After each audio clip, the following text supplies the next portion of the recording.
ಮಂಡ್ಯದಲ್ಲಿ ಕನ್ನಡ ಸಾಹಿತ್ಯ ಸಮ್ಮೇಳನ ಆರಂಭ ಆಗಿದೆ. 87ನೇದು. ಸಿದ್ದರಾಮಯ್ಯನವರು ಮತ್ತು ಸಮ್ಮೇಳನದ ಅಧ್ಯಕ್ಷ ಗೌರಿಚಂದ್ರ ಬಸಪ್ಪ ಚಾಲನೆ ಕೊಟ್ಟಿದ್ದಾರೆ.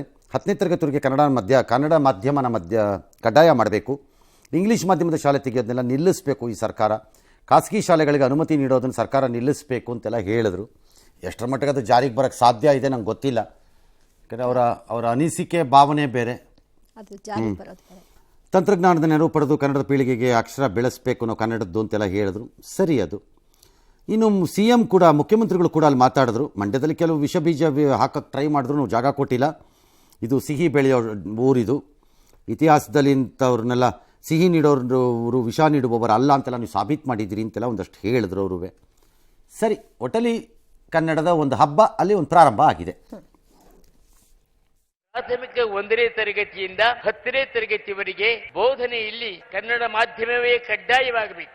ಇಂಗ್ಲಿಷ್ ಮಾಧ್ಯಮ ಶಾಲೆಗಳನ್ನ ತೆರೆಯೋದಾಗಲಿ, ಖಾಸಗಿ ಶಾಲೆಗಳಿಗೆ ಅನುಮತಿ ಕೊಡೋದಾಗಲಿ ಸರ್ಕಾರ ಕೂಡಲೇ ನಿಲ್ಲಿಸಬೇಕು. ಮಂಡ್ಯದಲ್ಲಿ ಕೆಲವು ದ್ವೇಷವಾದಿ, ಹಿಂಸಾವಾದಿ ಶಕ್ತಿಗಳು ಸೇರಿಕೊಂಡು ಜನರ ಮನಸ್ಸಿನಲ್ಲಿ ವಿಷ ಬಿತ್ತಲು ನಿರಂತರವಾಗಿ ಪ್ರಯತ್ನಿಸಿದವು. ಆದರೆ ಸಕ್ಕರೆ ಮತ್ತು ಸಿಹಿ ಬೆಳೆಯುವ ಮಂಡ್ಯದ ಜನರು ವಿಷ ಹಾಕಲು ಬಂದವರನ್ನು ಒಳಗೆ ಬಿಟ್ಟುಕೊಳ್ಳಲಿಲ್ಲ. ಇತಿಹಾಸದಲ್ಲಿ ಮತ್ತೊಮ್ಮೆ ತಾವು ಸಿಹಿ ನೀಡುವವರೇ ಹೊರತು ವಿಷ ನೀಡುವವರಲ್ಲ ಎಂದು